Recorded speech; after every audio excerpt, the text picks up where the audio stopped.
ওম নমঃ শিবায়। ভারত মাতা শিবশক্তি অবতার সত্য গীতা মুরলি। ওম পিতাশ্রী শিব বাবাকে মনে আছে? আজকের তারিখ 28 ফেব্রুয়ারি 2026। প্রাত ক্লাস। অরিজিনাল ডেট 5ই অক্টোবর 1968। ওম নমঃ শিবায়। আজ পরম পূজ্য পরমপিতা পরমাত্মা শিব বাবা বলছেন, মিষ্টি বাচ্চারা, হ্যাঁ বাবা, তোমাদের তো কখনো অশুদ্ধ খেয়ালও আসা উচিত নয়। পুরুষার্থ করতে করতে শেষমেশ অন্তিমে রেজাল্ট বেরোবে। বাবা বোঝার এই সময় সবাই পুরুষার্থী, পড়াশোনা করছে। পরীক্ষার সময় এখন কাছে এসে যাচ্ছে, তাই নাম্বার 1 পাশ হয়ে তারপর ট্রান্সফার হয়ে যাবে। ওম নমঃ শিবায়। মিষ্টি মিষ্টি রুহানি বাচ্চাদের রোজ রোজ সাবধান বাণী অবশ্যই দিতে হয়। কোনটা? Safety first. সেফটি কি? মায়ার থেকে সেফ, সুরক্ষিত থাকা। স্মরণের যাত্রার দ্বারা তোমরা খুব সেফ থাকো। বাচ্চাদের জন্য এটাই মূল কথা।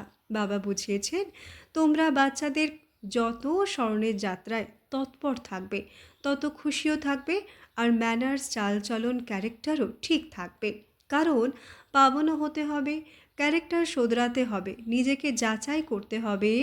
আমার ক্যারেক্টার কাউকে দুঃখ দেওয়ার মতো নয় তো, বা কোনো দেহ অভিমান তো আসছে না, এটা ভালোভাবে নিজেকে যাচাই করতে হবে। বাবা বসে বাচ্চাদের পড়ান, তোমরা বাচ্চারা পড়ো, আবার পড়াও। বেহাদের বাবা শুধু পড়ান, বাকি তো সবাই দেহধারী, তাতে সারা দুনিয়া এসে যায়। এক বাবাই বিদেহী, তিনি তোমাদের বলেন যে তোমাদেরও বিদেহী হতে হবে। আমি এসেছি তোমাদের বিদেহী বানানোর জন্য।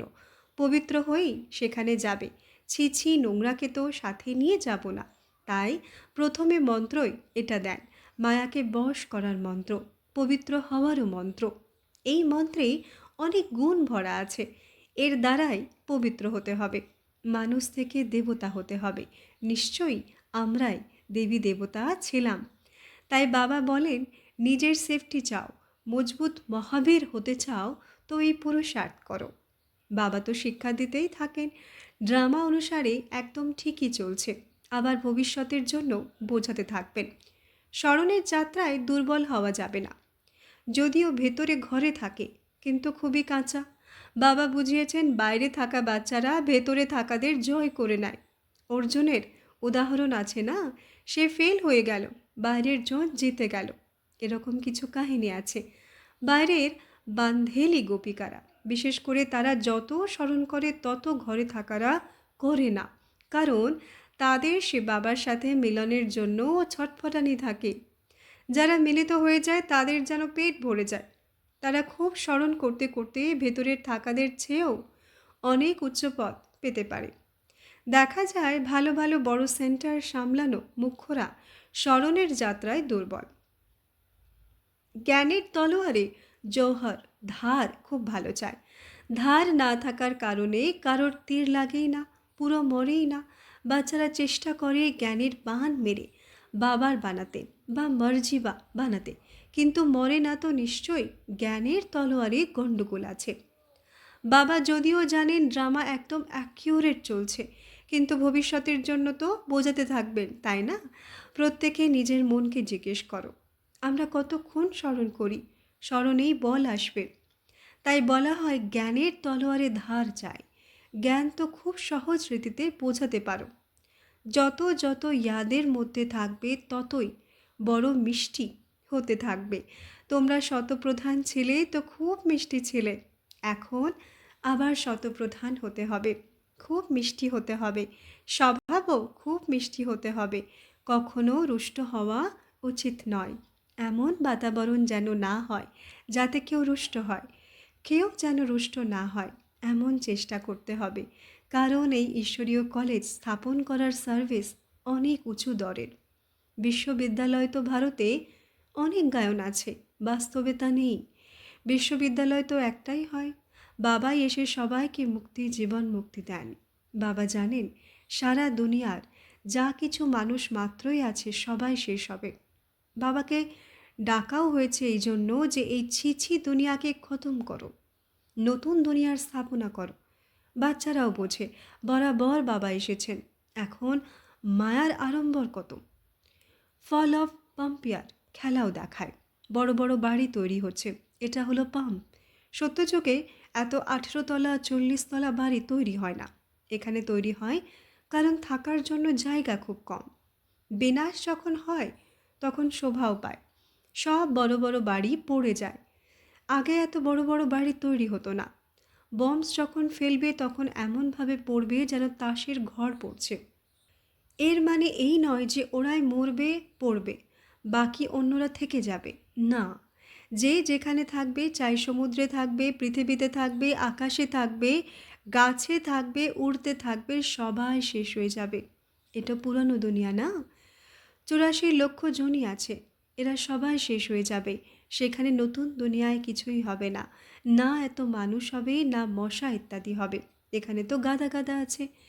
এখন তোমরা বাচ্চারা এই দেবতা হচ্ছ, তো সেখানে সব জিনিস শত প্রধান হয়। এখানেও বড় লোকের বাড়িতে যাবে তো খুব সাফাই ইত্যাদি থাকে। তোমরা তো সবচেয়ে বড় মানুষ, বড় দেবতা হতে চলেছ। বড় মানুষও বলবো না, তোমরা বড় দেবতা হচ্ছ। এটা কোনো নতুন কথা নয়।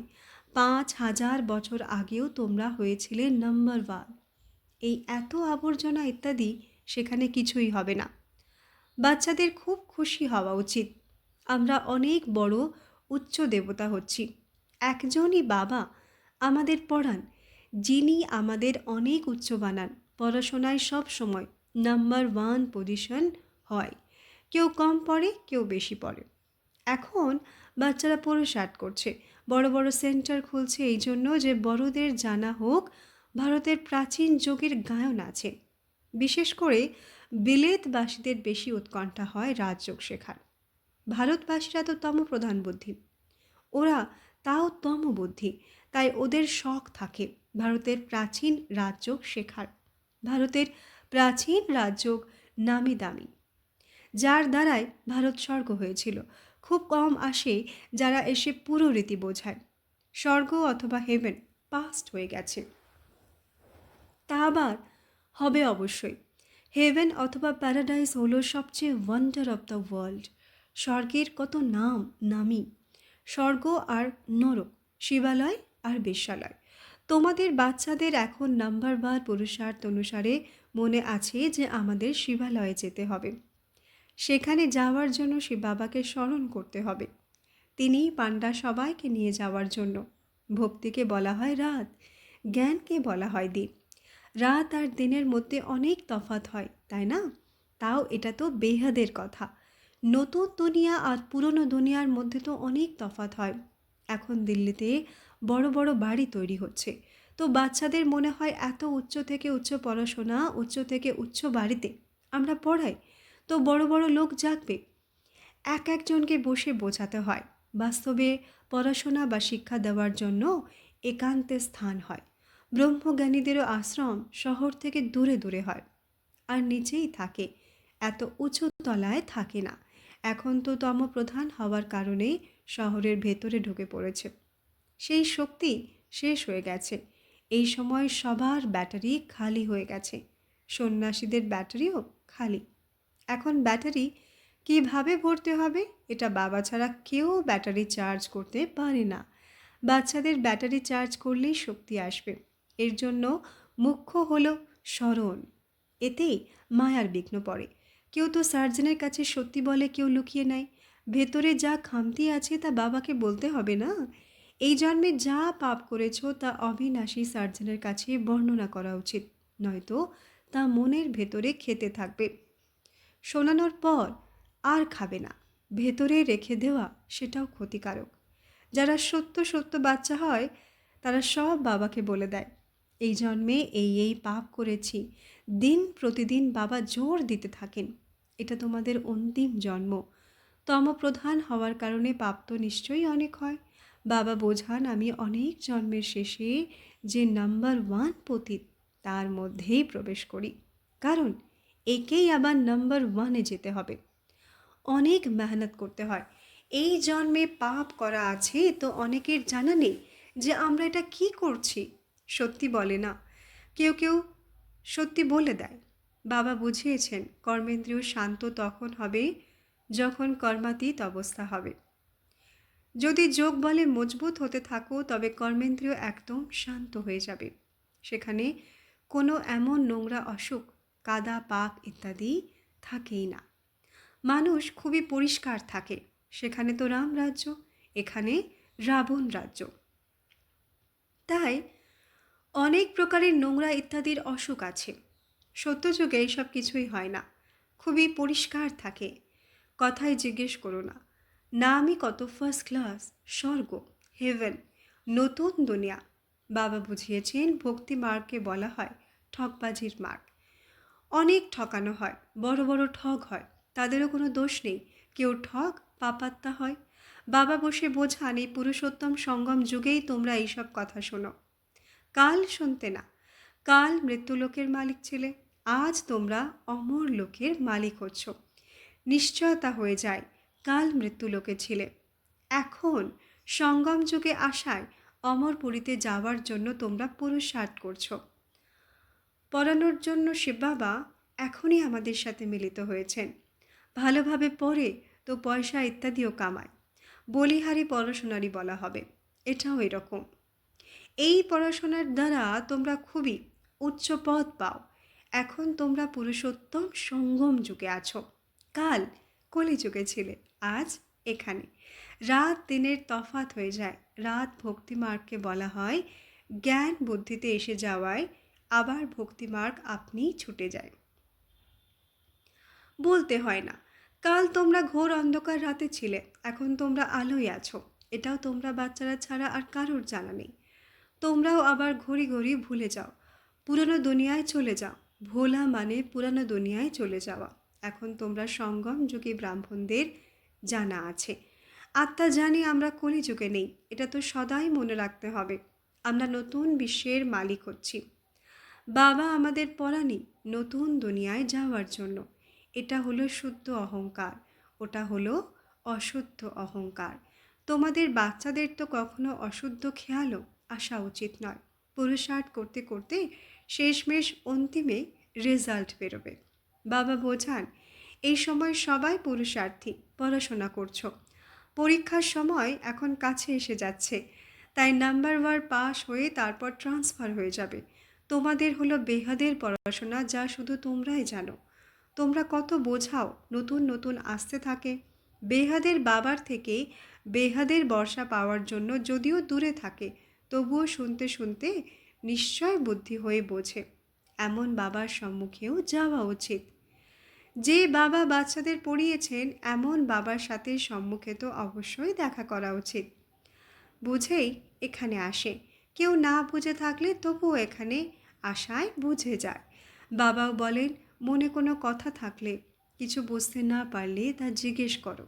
বাবা তো চুম্বক না, যাদের ভাগ্যে আছে তারা ভালোভাবে ধরে নেয়। ভাগ্যে না থাকলে তো খালাস, শুনেও না শোনার ভান করে দেয়। তো এখানে কে বসে পড়ান? ভগবান, যার নাম শিব। শিব বাবার থেকে আমরা স্বর্গের বাদশাহী পাব, তারপর কোনো পড়াশোনা। তোমরা বলবে আমাদের শিব বাবা পড়ান, যার দ্বারা 21 জন্মের জন্য বাদশাহী মিলবে। এমন এমন বোঝাতে বোঝাতে নিয়ে এসো। কেউ পুরো না বোঝার কারণে এত সার্ভিস করতে পারে না, বন্ধনের শিকলে জড়িয়ে থাকে।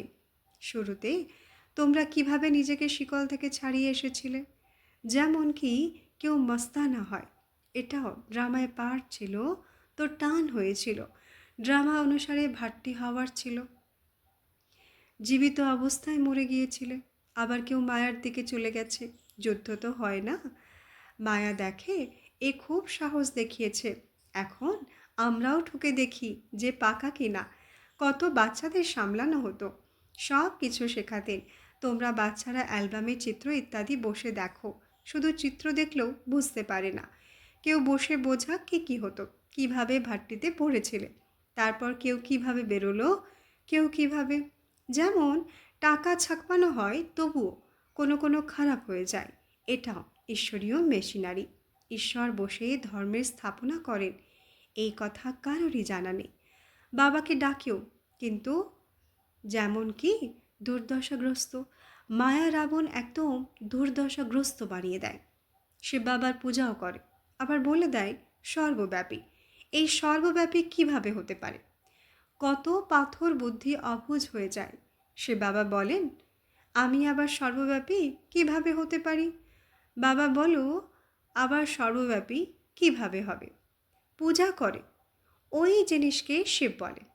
এমন তো আর বলে না এতে শিব বসে আছে। এখন আবার পাথর দেওয়ালে বলা, এটা কিভাবে হতে পারে? সবাই ভগবানই ভগবান।